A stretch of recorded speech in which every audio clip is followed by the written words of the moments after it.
Hi, everybody. Welcome to Trial Alchemy. Today, I'm delighted to have as my guest William Shapiro, goes by Bill. And Bill is the owner of his own office, law offices of William D. Shapiro. Bill's been practicing law in California since 1979. You beat me by a year, Bill, so you're a veteran here. And he's been very successful as a trial lawyer for plaintiffs. He's also been very involved in a lot of organizations. I won't go through the entire CV, but to give you some highlights, Bill's a member of the American College of Trial Lawyers. He's a fellow. He is a fellow in the International Academy of Trial Lawyers and the International Society of Barristers. He's also, of course, a member of the American Board of Trial Advocates, ABOTA. He's a diplomat. Now, Bill has been involved in ABOTA. He was the president of this chapter in San Bernardino and Riverside, but recently he was elected to be a vice president, which he will start next year. And that means in 2026, Bill's going to be the national president of ABOTA and lead the organization for that year. Now, Bill's also been involved in other leadership roles as the president of the Consumer Attorneys of Inland Empire. He's also been the president of the San Bernardino County Bar Association back in 2008. And he's been recognized for his excellent trial results in a lot of ways. I'm not going to mention all of them. He's been listed as in America's top 100 attorneys, best lawyers of America for many years. He's been a winner of the top verdicts for 2022 from the LA Daily Journal. He's won all kinds of Trial Lawyer of the Year awards. One that I think is a neat one is he was a Trial Lawyer of the Year for ABOTA, which is all the ABOTA chapters in California in 2015. And he was celebrated in Hawaii at the annual convention. So Bill brings a ton of experience today, and I appreciate so much, Bill, you coming onto the show and being a guest. So thank you for joining me on Trial Alchemy. Well, thank you, Monty. It's always it's a pleasure to do your podcast, and I'm honored, and I appreciate it. And I will say one other thing that I love about Bill is he's a great, actually a phenomenal musician, plays guitar, plays pedal steel and other things. And he's a professional level musician who's played in all kinds of concerts and things. And he's a joy to hear. So if you ever get a chance to hear him play and perform, I certainly suggest you do that. So Bill, as we start off this discussion of trying civil jury trials, I thought we'd start off with the question of, what's one of your satisfying or most satisfying trial victories? I know you've had a lot of them, but what's one that you can share with us? Boy, Monty, when you talk about satisfying trial victories, of course, what goes to my mind is the victories as well as the defeats, because there's been ample of those as well. But and I've got several that I'm honored and proud of. I guess one of the most that I'm happiest is a recent verdict that I got out in Santa Monica, which was I represented a catastrophically injured young man who was severely injured in a traffic accident. There was a lot of disputes here and there on the case. The bottom line was I was able to get this family quite a bit of money, and it ended up going to an excess verdict. We just recently concluded the bad faith case. Anyway, the bottom line was it was good, but there's been so many. I mean, I've had the good fortune of and the cases that are memorable that you say, wow, I'm proud of myself, I'm proud of my firm, I'm proud of being a plaintiff's lawyer, are the ones where you have been able to change a person's life and their family's life. And also, in addition, I'm very happy and I'm proud that plaintiffs' lawyers, and I include myself, we change somewhat society for the better. One case I tried against the state where we got it was the shoulders of the freeway were too narrow, and it resulted in a death of a man who was stranded on the freeway with his car. He went to get out of his car. Anyway, the bottom line was we got the freeway shoulders widened to where they should have been. We've had over the years stop signs put up, stop lights put up. We recently had a case where the timing of the traffic signals were changed because of our case. So there's been a lot of cases, and it's not always being proud. And I talk for all plaintiffs' lawyers, and that is, it's not always being proud to help one client. We're proud that we're able to help make some safety changes to make it better to where it really won't happen again. And there's been so many examples of those that I, along with others, can comment on.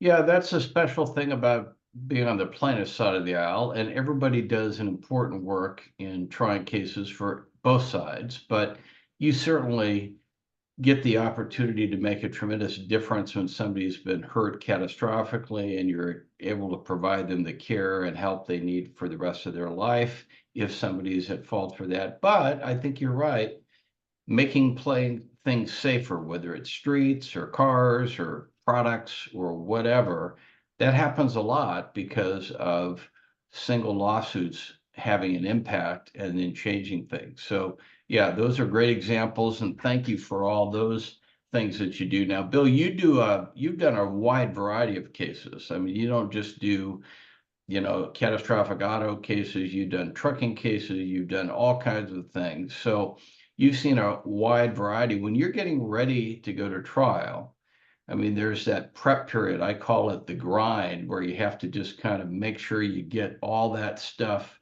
ready and you've got it in your mind and in your system you're going to use. So how do you prepare for your trials, and what's your approach? Yeah. Well, the first thing, I think one of the main things to consider, and that I do and the people in my office do, we are preparing for trial, but I want that word preparing for trial is loosely given to a lot of people. We virtually prepare for trial the day that the case starts coming in. And Right. that we don't take a case. We don't take a case in the office unless we will be willing to try the case. We don't prepare the case to settle. We don't prepare the case to hope. Okay, we prepare the case to trial. And what we do is we keep a list of the good things that our case has, and we all keep on that list what we call the bad stuff.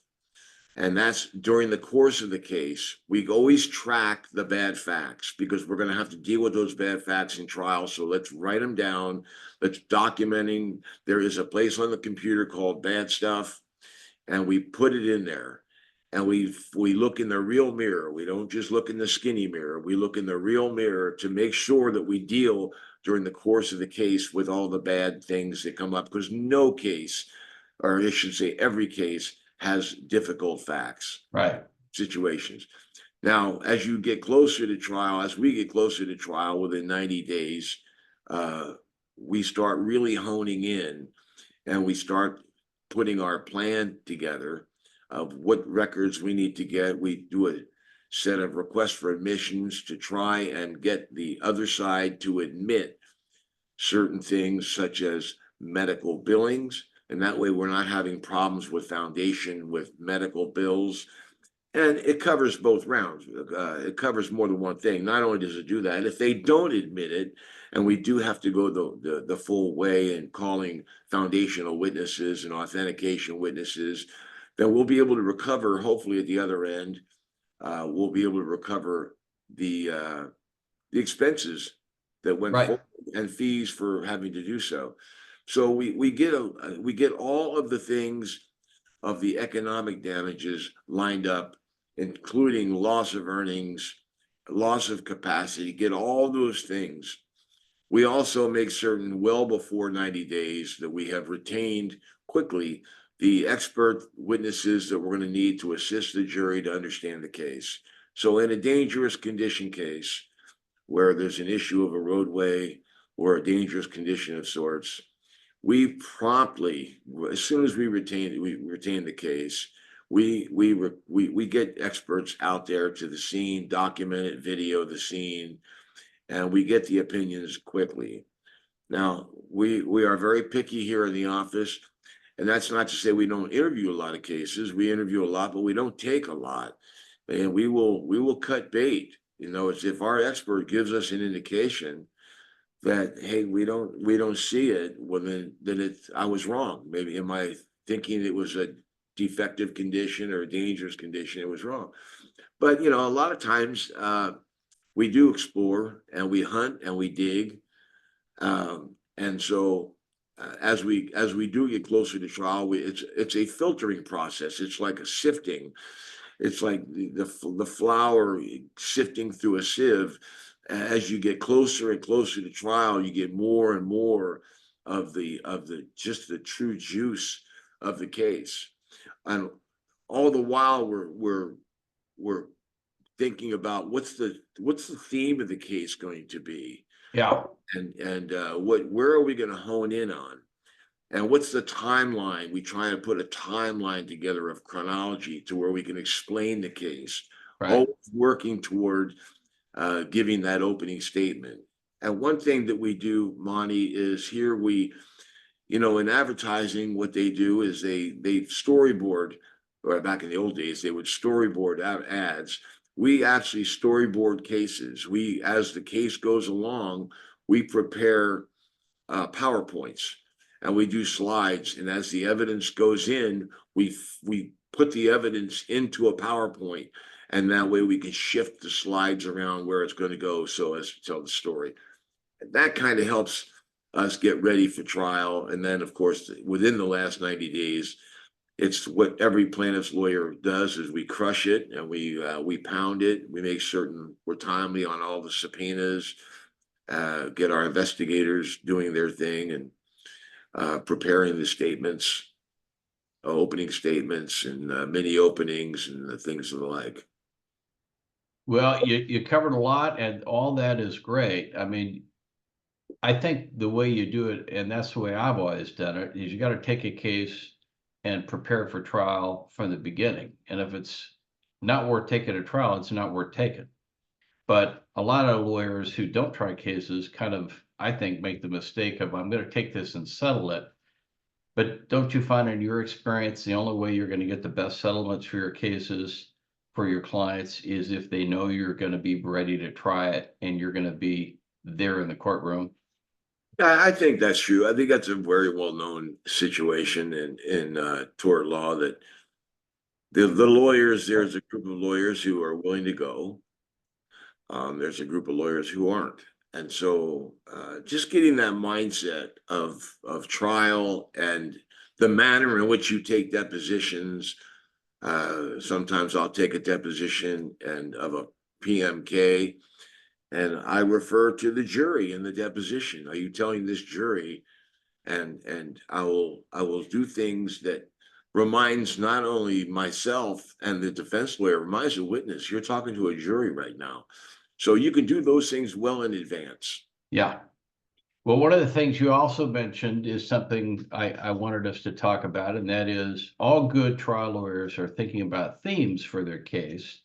And I'm sure you've used a lot of different themes because you handle different types of cases. So you've had some different things. But what are some themes that you've felt have been really good for you in your cases when you've been in trial? Well, I mean, the themes that that I have centered around, there are several, but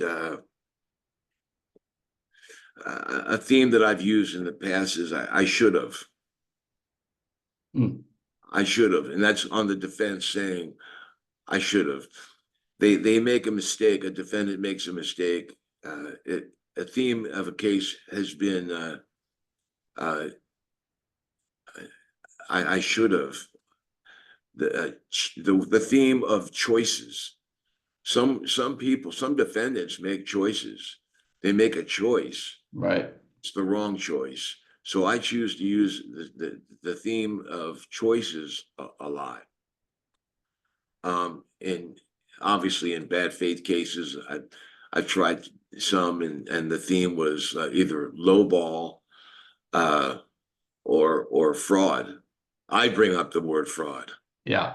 I like to bring that up because on closing argument, in a bad faith case one time, I argued if the roles were reversed and my client was charged with insurance fraud, the state would have no problem penalizing him X number of dollars, 10% of his salary, and of which then I say I want 10% of their surplus or something to the effect. So I mean, themes do come around. They vary.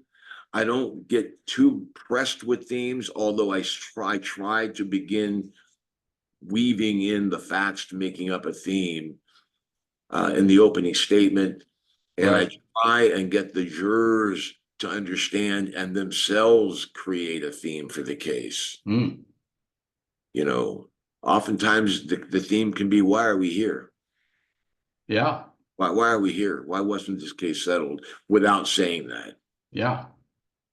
And that's good. I think a lot of people who are experts in trying to persuade people like juries are going to suggest, instead of you telling them what they should think, you're helping them figure out what their answer is. And that's Yeah, great. I That's think, great. Well, now we're talking about trials, and we're going to go through lots of aspects of it. But as you know, there's a lot of parts of a trial, but I find it fascinating that great trial lawyers have different opinions on this question that I want to ask, which is, in your experience, what you think is the most important part of a jury trial, and then well, why? yeah. So that's a tough question because every trial lawyer is going to tell you what I'm about to say, and that is every aspect of every trial is critical. Um, but obviously, I think we all have portions of the case we think are most pivotal, and mine is the opening statement. I have to think that the opening statement, because this is the front of the case, credibility of the lawyer is being demonstrated, and this includes a mini opening, but the way you handle yourself, the way you outline the facts, your mastery of the facts, your mastery of the case, the way you tell the story of the case in such a way that it's persuasive in and of itself. That is, you're not arguing, but you're just outlining, you're laying the case out in a way where the jurors at the end of your opening statement will fully understand the case, or hopefully they understand the case, and they're going to understand why there's going to be a big ask. And I think that opening statement is so telling. You're reading those jurors. It's one of the first times that you're doing your job where they're seeing you truly work. And I really enjoy the opening statement.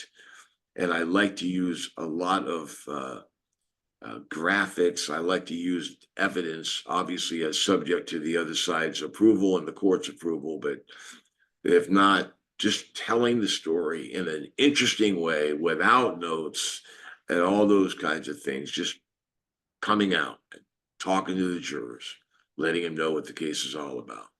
I think that's critical, but every part of the case is just essential. Well, every part of a case is certainly important, but I think you're right. Everybody's got their own views about what may be most, pivotal. Yeah. Now, you said something that I think is, everything you're saying is significant, but you're talking about you're doing your job for the first time. They kind of see snippets of it when you're doing your voir dire and giving a mini opening, but now you're there and telling your case, and you're also building up, hopefully, credibility. And how important is credibility in the courtroom? So credibility is everything. I mean, everyone will tell you this, and I think you'll get this common answer, but a jury is not going to want to help someone who A, they don't like, and B, they don't believe. They're not going to help anybody. That's including the plaintiff, but because you're the voice of the plaintiff, or I am the voice of the plaintiff, they have to at least enjoy me to the extent of not dislike me. And that comes out really at the very beginning on the mini opening. And the mini opening is the first time you really open your mouth, because when the jurors walk into the courtroom, frankly, they don't like me because I want money. They don't like my client because they want money. They Right. don't defense lawyer because they don't want to give any money, and they don't like the defendant because they don't want to give any money either. So the only one that they trust is the people with lanyards around their necks, Yeah. clerks, and if you have a robe on. I mean, then those are the ones that they're trusting, and they don't want to be there. So we have to give them a reason to want to be there in the first place. And part of giving them the reason to want to be there is to let them know you're truly serving a good, just purpose, and your credibility and your integrity uh, as a lawyer and as a person is primary in their mind right now, because they are very suspect of everyone. So I think credibility is just a huge thrust, and your manner and your body positioning, how close you get to them, all those things have a big bearing on gaining credibility and making certain that they trust you. Yeah, and I agree completely. And credibility of the lawyer is key, but also your client has to have credibility. And when later they hear your expert witnesses, they have to have credibility. So the jury's kind of applying that standard to everybody, aren't they? Yeah, they are. And that's why I'll tell you, I mentioned earlier that we start preparing for trial when we get the case. I rarely retain experts that I don't have a chance to personally meet in person. Nowadays, of course, we're using Zoom a lot, but I want to make certain that every expert that I hire is not talking down to me or won't talk down to people. They don't talk over people's heads, including mine. And I was a PE major in college, so it doesn't, I'm not very academic in terms of the words that I use. I don't like $5 words. I like to use what I call sixth grade English. And I like when experts use sixth grade English with me. And yet, because of their knowledge of the field, their use of sixth grade English is really, really compelling. That's a great expert. That's As a great expert. Yeah, and as far as our clients go, we have a courtroom here in the office, and in fact, we're getting ready to put a client in upstairs in the courtroom later on today, who's getting ready to testify. And that's only in the deposition, but I want to put them in the uncomfortable position, and I want to let them see how it is. We get them ready, and we will videotape them, and we'll let them see the videotape of themselves. And we try to work with them, not to get them phonied up. We don't want to have them memorize anything, because people don't memorize. It's just things like making certain that they speak slowly, that they walk slowly.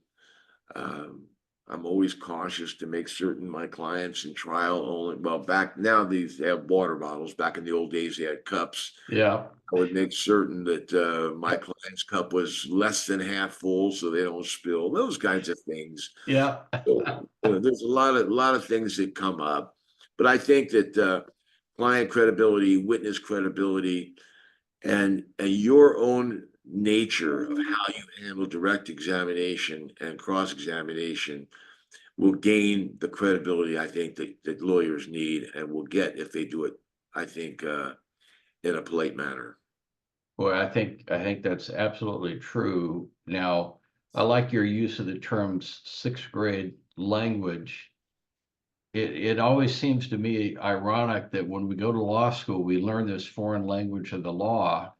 And if you want to become a real trial lawyer, you got to learn how to speak like a real person again. Just talk normally and simply. Yeah, And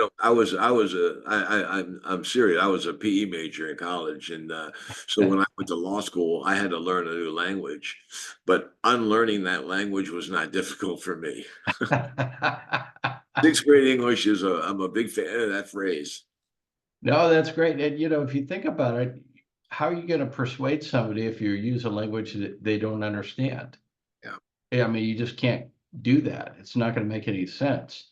Now, one of the things that is interesting these days is we've gone through this, 100-year kind of historic thing with the pandemic and COVID that shut everything down for a couple of years. And I know from our discussion before we started the interview today, we've talked about you've been trying cases since we've come out of COVID. And just for people to get your perspective, what is your view from being in the courtroom and trying cases since we've been out of COVID? Are juries acting differently? And if so, how? And why do you think they might be if they are? I'm not so sure that the jurors are acting differently, other than I think everybody generally is much more cautious on their spatial aptitude toward things. I Hmm. think, um, I know I started trying a case during COVID, and we started live. We then went to a jury trial remote, and it went back and forth a little bit, live and remote. It was awkward. It was unguided. It was frustrating in many ways because I learned a lot about bandwidth, and we had to buy computers for the jurors. But they were attentive. I think that people since COVID are probably a little bit more aware of uh, how frail life can be. I mean, we all get sick, and it's funny. It started. We're getting COVID. If you got COVID, it was like, you got a scarlet letter. Right. But now, of course, everyone seems to have had it, and it's not that bad. I have a tendency to believe since COVID that I think verdicts have been a little bit broader. I think um, I don't know. It's hard to say. I can't really generalize, but I think people are the same. But I think that it just seems as though verdicts have been a little bit more enhanced since COVID, and I think that people are just more aware of health generally and health of others. And I think just that focus can be that idea is something that we can use in our trying to be persuasive. It's just that, hey, health, we take health for granted, and now not so many people are taking health for granted. Boy, that's sure true. So in getting ready for a trial, do you use focus groups on a regular basis, or have you done mock trials? And how do you use them, and how do they help you? Excuse me, man, I'm sorry. Um, I've used both. I've done mock trials, and I've used focus groups. I don't use them on a regular basis. I probably will use them more where we just prepared a case that the front part of a large case concluded. So we were right just before the focus group was going to happen. Focus groups, they do help. They broaden scope. They broaden your mind. It's funny how they bring things up that people, a lot of really good lawyers, a lot of really good uh, staff, and uh, focus group people themselves. People bring things up that we didn't consider. They hone in on facts. They let us know about facts that are more important than we ever thought that they were. And yet, I think when you look at a case like an MRI instead of like a two-dimensional X-ray, and that is you really look at the case, you look at every aspect of the case, and you have a good fundamental understanding of what the case is about. Although, no matter how much of an understanding that we have, getting an unbiased, no dog in the fight perspective is always good. So I think it's very good. I'm not such a fan of these online services for the focus groups as much as I am having people in person. We did combination focus group and a mock trial on a products case that I had, and we were having difficulty with boy, it was a situation where a lighter didn't have a safety device on the lighter, and mom and dad left the lighter where the 4-year-old could get the lighter on top of a piece of furniture. Anyway, the young man got the lighter, burnt the house down, and his brother was severely burned. We went after the lighter manufacturer, and we just couldn't come to agreements on liability. And every time I argued to a mock jury that mom and dad were not negligent at all, we got bad results. Every time I conceded liability, being 50-50, we got great results. So that helped us get an understanding of those kinds of things, and it worked out. It worked out. What it ended up doing is it helped us really evaluate the case for settlement. Yeah, I mean, talented trial lawyers who try all these cases, you just don't see some things the way the juries see them, and it can be very helpful. So that's a great example of how they helped you out. Now, when you're giving a mini opening at the beginning, and that's kind of the first time the jury is hearing from you.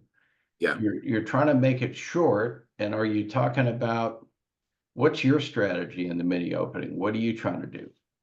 Well, the mini opening is phenomenal, and that is number one. I always do it, and the code now permits you to do it. Period. Right. So it's the first time that a jury sees you work. It's the virtual first time they see you work. You stand up and you begin. I never go over 3 or 4 minutes. And one of the reasons I like mini openings is because mini openings is going to explain to the jurors why you're asking the questions on voir dire you're going to be asking. It's not just getting the message across. So many lawyers think that the mini opening is truly an opening statement and you're there to convince. You're really not. In my mind, you're there to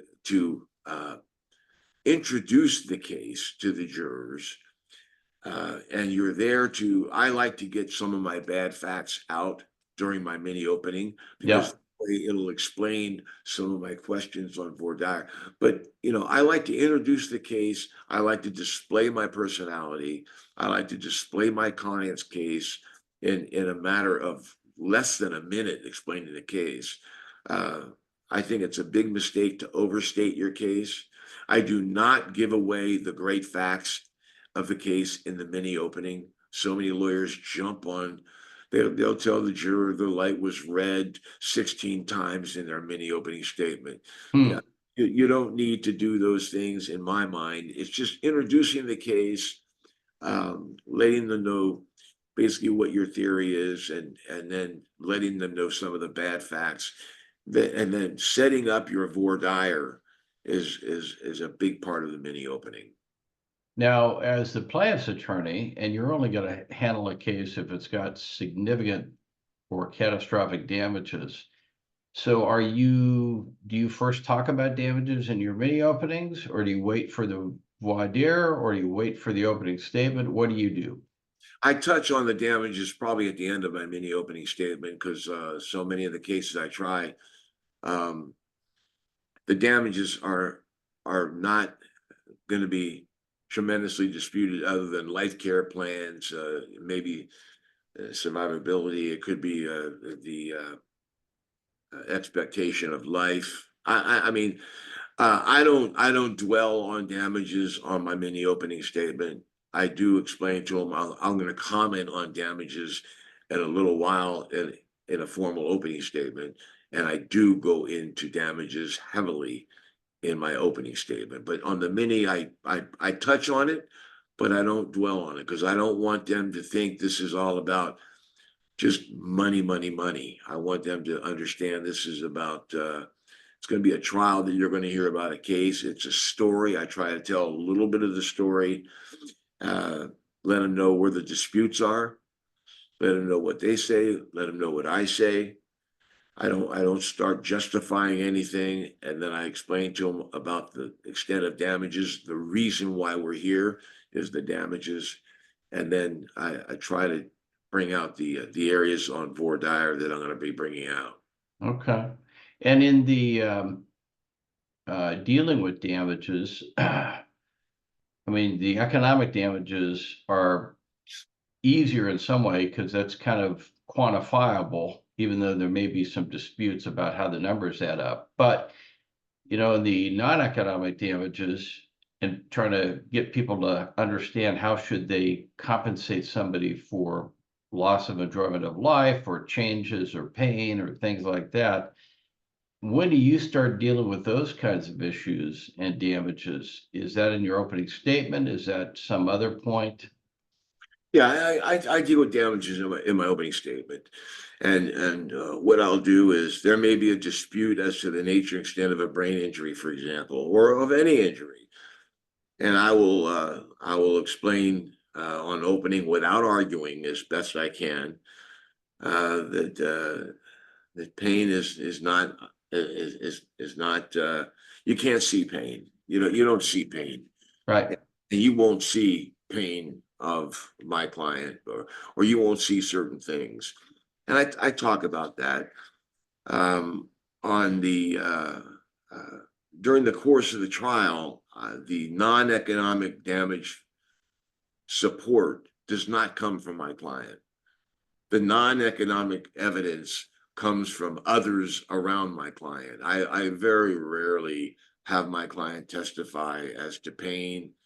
I would prefer their loved ones take care of that, their children, teachers, coaches, clergy, anyone, co-workers around them can describe, and it doesn't take a wealth of testimony. It just takes quality testimony of quality people. Very picky on the witnesses I choose to testify as to the damage of my client's suffering or has suffered. Yeah. And so you're asking these friends, coaches, others to just share what they've observed about how your client's been changed and how things are different after this accident or whatever happened, right? Yeah, the before and after is and friends are a great source of this. And they people know people, the jurors, every juror has friends, and they know they've seen differences in people, and Yeah. know and they're very compelled in my mind of what friends say about other friends, especially when the quality of the friendship is what it is. Doesn't always mean a number of years, but it's the quality of friendship, and of course the quality of the person testifying and their credibility. And we don't have a choice. I mean, it's not like we're doing Law and Order where we can pick the roles of these actors and they're great. Well, some of our friends, they can be sleeved with tattoos. They can have tattoos on their necks and their faces. Some of the friends are across the board, as you well know from trying cases. But one thing that I think jurors are very well swayed by more today than ever, and that's just the quality of the person. The jurors of today are not swayed anymore by long hair. They're not swayed by tattoos. They're not swayed by these extrinsic things that maybe my folks and their folks would have been, really altered by. So I think the quality of that friendship and their sincerity of their testimony really plays a great deal. And we use that in closing argument. Yeah, I'm sure you do. Yeah. So in terms of when you're actually asking the questions in voir dire and you're picking your jury, do you work with jury consultants on a regular basis, on a occasional basis? And do you defer to them, or do you sometimes make the decision on your own, even if somebody tells you different advice? I've worked with them before. I do not work with them often. I'm working with one right now. Whether or not I defer to their thoughts or not, I try not to get it to that position. I try to formulate more of a team structure. Um, They do a lot of behind the scenes work on during the days of selecting a jury, getting information.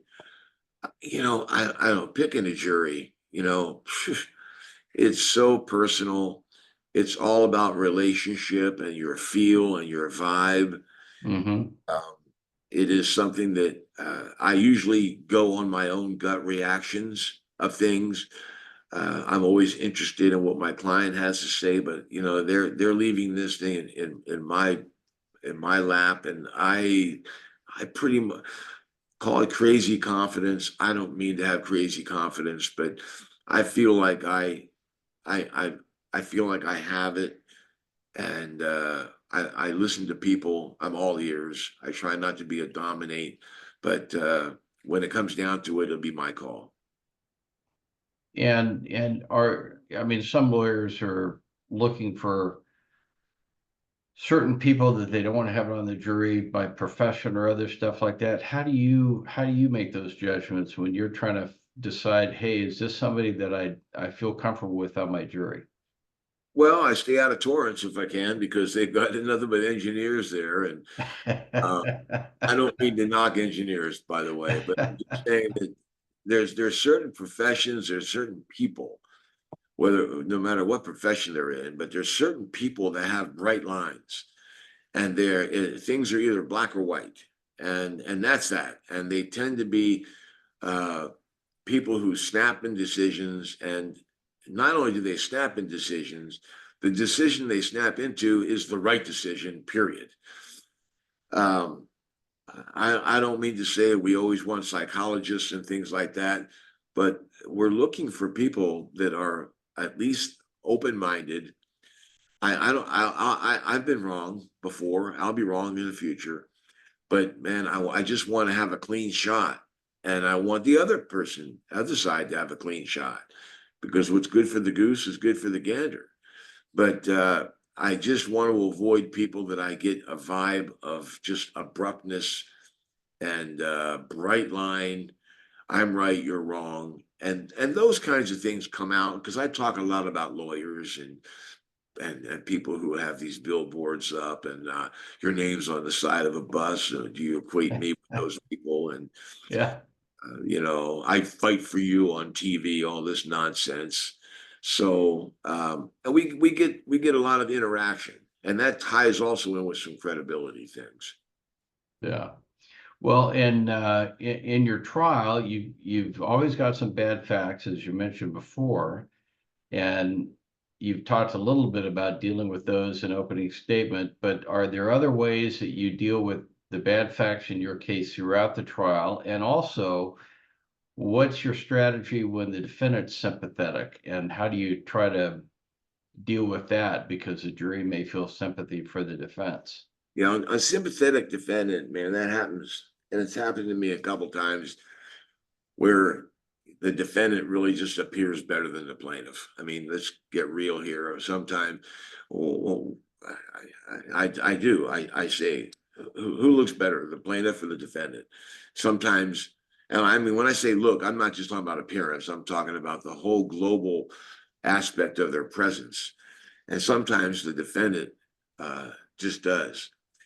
And uh, that could tie into the theme of the case. The theme of the case meaning uh, even nice people run red lights. Okay, that could be the theme of the case, or even nice people do things that have to be compensated for. And I would spend a lot of time on voir dire in that situation. Do you think a person who's injured by someone who's a nice guy or gal should get less because the defendant's a nice person? And tell me your thoughts on those things. Do you think that in the old days lawyers would wear wigs and you wear the same thing because everything was going to be the same, because they wanted to nullify certain different prejudices on, and so I talk about that with well appearing defendants or defendant corporations where they're doing things that are good for people. Hmm. I think that with regard to bad facts, Monty, I weave them and I face them. And the word I try and use is embrace. I try as best I can to embrace a bad fact. I was getting ready to try a case a couple of years ago, and 3 weeks before the trial, my client, it was a wrongful death of his wife. And 3 weeks before the trial, I asked the client, as I always do, I said, is there anything else I should know about you or your case that I don't know that would make a difference to a jury? Just be open and honest. Well, for the first time, he tells me he's been having an affair. Mm. And I not only do I know the defense lawyer, I know the defense lawyer would give me a decent offer. It's not a great case, but it was a case. And zero, so and he's a good lawyer, and I just knew he knew. They did their homework.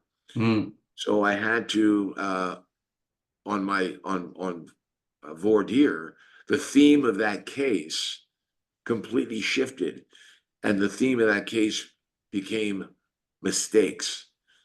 And in this case, the city made a mistake by having something adjacent to the road, and my client made a mistake because I'm letting you know right now, day one, moment one, he had an affair on his wife. And I'm letting you know that right now. And it was my openness and my honesty that I think ultimately allowed me to win that case. Now, it certainly had a compromising effect on the value of the case. Right. Where I think it should have been 10 million, it was only 2.5 million. But the bottom line is that mistake that my client made, it was a terrible fact. And I just embraced it. And I just said, I mean, there's some you can work with, but that was just too much. Yeah, that's that's tough. Or I too ended up having I had a bad faith case where my plaintiff, who was a doctor, had been sued by his client because he had an affair with her. And of course, the carrier said it's intentional misconduct, and he ended up settling the case before it went to trial. But, I had to just admit what he did was wrong. But what the carrier did was wrong too, because he bought that insurance and he needed protection and they just dropped him. Yeah. So, you got to deal with those bad facts. So when you're in the courtroom, one of the things that happens, all trial lawyers are cross-examining witnesses and doing that kind of stuff. And there's, in my view, kind of the traditional closed cross, you're controlling the witness, only yes or no answers, that kind of stuff. And then there's kind of what I think of as a jury spence open cross, where you're just kind of telling your story and you don't care as much what their answer is. Do you use one or both of those? How do you cross people? Well, I think as far as cross-examination goes, boy, if there's an area of preparation that I spend a lot of time preparing for cross. And I pretty much plan my cross and cross my plan. Yeah. And I think that I rarely go shooting at the hip um, and you refer to Jerry Spence. I mean, what a phenomenal lawyer. He got phenomenal results, but he tries to make you think that he was just shooting at the hip. But many times he had a very, very good idea on exactly where that witness was going to go. But there are those times where you don't have the answer. And it could be, and I've had situations where I just know the jurors are dying to know what the answer is. And so what I'll try and do is I'll try and circle the wagons and lead them into something to where I can provide them an answer and get a glimmer of where the answer is going to go. Hmm. Have I ever asked the question I didn't know the answer? Yeah, I've asked that question, but it's pretty rare. I like to have an idea because one answer can blow the whole case. And Right. never do I do that, by the way. Never do I do that with an expert. I don't do Right. it. Right. Right. Well, I agree with you. I think you're almost it's going to be a rare occasion where you'll ask a question where you don't know the answer, but every once in a while, Yeah. And in my trials, when I've done it, it's where, like you prepare and prepare and prepare for cross, and you know this one area, but you don't know the answer. But if you know that case really well and you're prepared, you might be able to figure out there's no good answer for them. And if Yeah. there's no good answer, then I'm willing to ask the question then. But if there's an answer they can kill me with, I don't want to ask that. Yeah, it's a little tough, but hopefully you don't get yourself in that spot, and that's where the power of a deposition really comes in. That you've hopefully asked that question. So you, Yeah.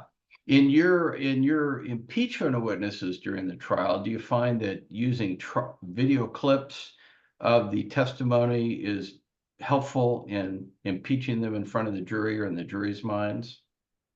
um, I've done that.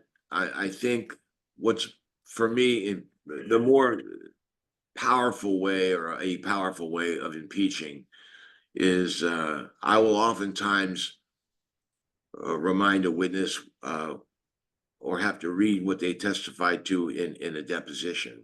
Right. And then what I'll do is as I cross-examine them, I will hold that deposition physically in my hand.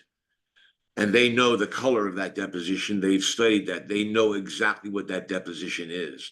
So when I suggest an answer to them in a leading cordial fashion, being civil, I may even point the deposition at them. I mean, not disrespectfully, but I'll have it in my hand.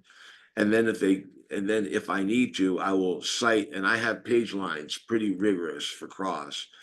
And then I will just let the judge know we're going to read the deposition. I will read my exact question, and then I'll ask to approach, and I'll provide the deposition for the witness, and I'll ask the witness to read his answer, and I'll have the witness read the answer. Hmm. It only needs to happen once or twice before they pretty much will tell you the answer is yes to whatever you want to say. I mean, not it works out pretty. But I've used video clips. But I think that number one, if you're going to use a video clip, you better have that video clip. I mean, like right now, ready to go, Oh, because you got to have it ready.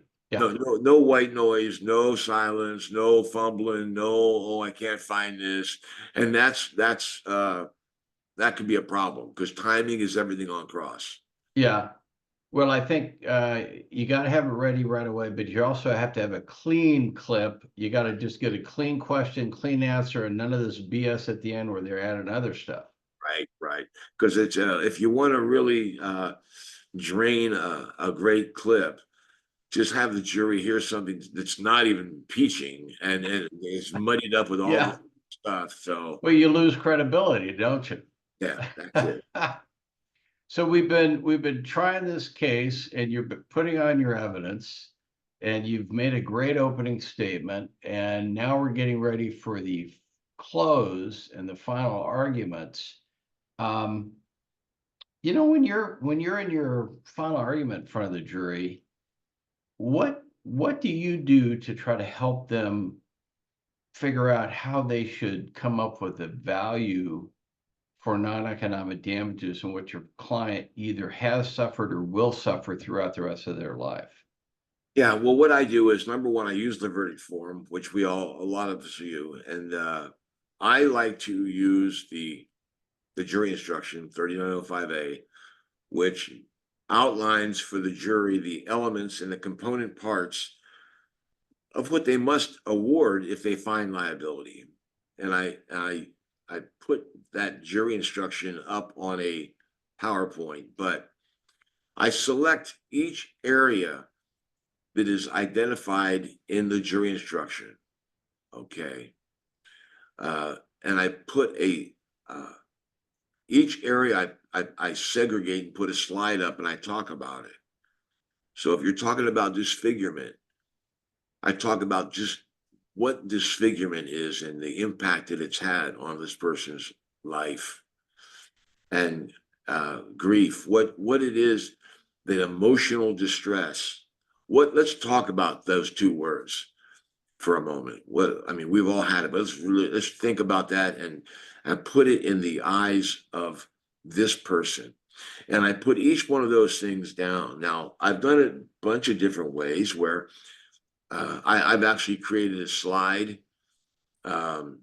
where I identify each of those areas of the jury instruction, and then I put a life expectancy out. So if the life expectancy is of a person's 36 years or 31 years or 20, whatever it is, I talk about, well, what is it worth to have pain? What is it worth to have the kind of pain that you can't see it, but you know it's real? The doctors have said it's real. It's debilitating. It hurts, and all the evidence that you heard is that, and I put it in a how much? Well, I mean, to get Novocaine, the dentist charges you X number of dollars to avoid pain in Novocaine. So in some way, what I'll do is I'll calculate an hourly basis of for the rest of this person's life for each of those slots Mm. of grief, of pain, of disfigurement. And when you put it down to an hourly basis, is it you think it's worth $10 an hour to be without pain? And that's a per diem way to do it. And when you calculate each of those segments up with the total hours, with the total dollars, it usually can work out to be a substantial number. Another technique is using what people equate with money. Okay, Otani just signed for 70, what was he? I think it was $700 million. 700 million, yeah, with the 10 years. Dodgers. Yeah, okay. Well, now that's obviously a 1 in a million guy, a 1 in 20 million guy. Right. But when you think about a Monet or a painting that's worth 40 million, and the reason is because it's one of a kind. It's a one of a kind painting painted by a one of a kind person. And just like the plaintiff's wife was, she was a one of a kind. And though you can equate those things and what people value as the value of money, I've argued that a curator of a museum was asked a fireman was asked by a curator of a museum to go in to get a painting out of a room that was worth, it was a Picasso that was worth, $65 million. Please go and get that painting. And the fireman goes in to get it. And as he's reaching to turn right to go to the room where the painting is, he hears a little girl screaming. So what does the fireman do? Does he get the painting or does he help the little girl? Well, obviously he helps the little girl. That's the value of a life. Those kinds of analogies can be impactful on jurors. A lot of us have used the jet airliner, the ejection seat, to save a $100 million aircraft. They say just pull the ejector seat, save yourself, don't worry about the plane.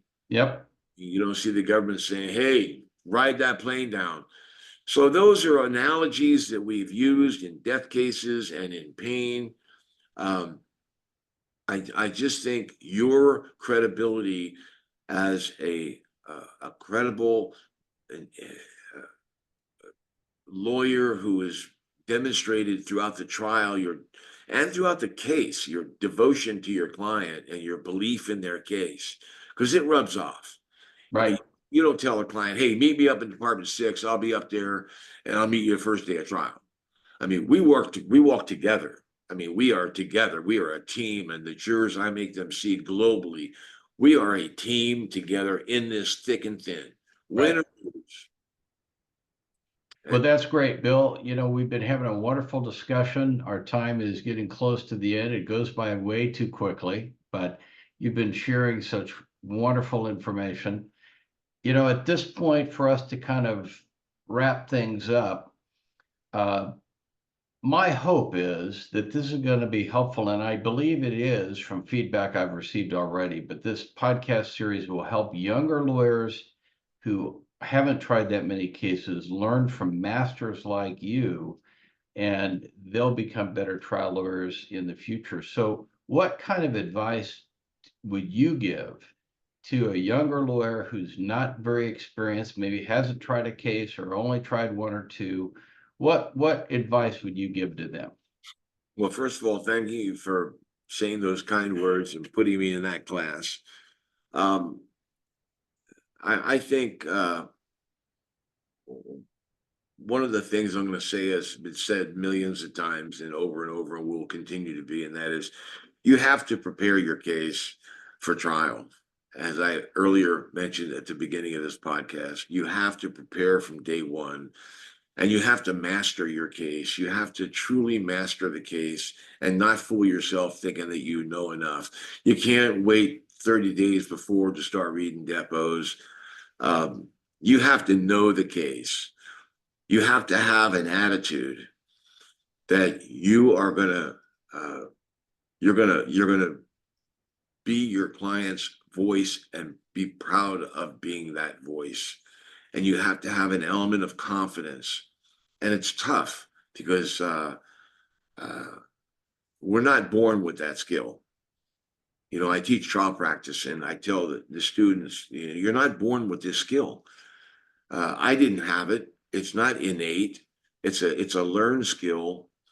Some people sure are better than others, but what you have to do is let the goodness be your guide, and that is you're representing someone who deserves you and deserves what you have to offer and deserves their story to be told. And that element of confidence has to be there in your presentation. It takes practice, it takes preparation, and it takes a lot of gumption, and it takes willingness to lose. You show me a lawyer who just is afraid of losing, and I'll show you a lawyer who's going to lose. Now, we've all lost. Anyone who says they haven't lost hasn't tried a tough case, period. Right. And so I would just suggest to the young lawyers and even some not so young, number one, we're all students of the law. We're all striving to be better every day, every trial. I don't care how many trials we've tried. And but what I try to do is remind myself to always be on the edge of fearing not being prepared. You'll beat me, but I seriously doubt you'll out prepare me. But and I think that attitude and being devoted to your case and sincere and being honest with your client all the way through will help you try the case. And then be honest with the jurors. Just let them know. If you have to let them know. I had a friend of mine who told, for the first 10 trials, he told the jurors this was his first trial. He was nervous. He kept using that line. And I mean, I don't know what it got him. I mean, I remember the first trial I tried. I remember it vividly. And I was scared, all the things that all young lawyers are. But the bottom line is I did what I had to do. And I think young lawyers who want to be trial lawyers, they will pass that line of the ultimate fear. They'll get through it. And if I could ever help anybody, I'm here like you are, Monty, to help. Well, Bill, thank you so much. That's great advice. And thanks so much for being a guest today. You have been a wonderful guest. And congratulations on your work ahead leading ABOTA into the future. And I know you're going to be a great steward of a great organization. So thanks so much. And thanks for being a guest today. Thank you, Monty. I appreciate your kind words, and I thank you for serving our profession. Thank you.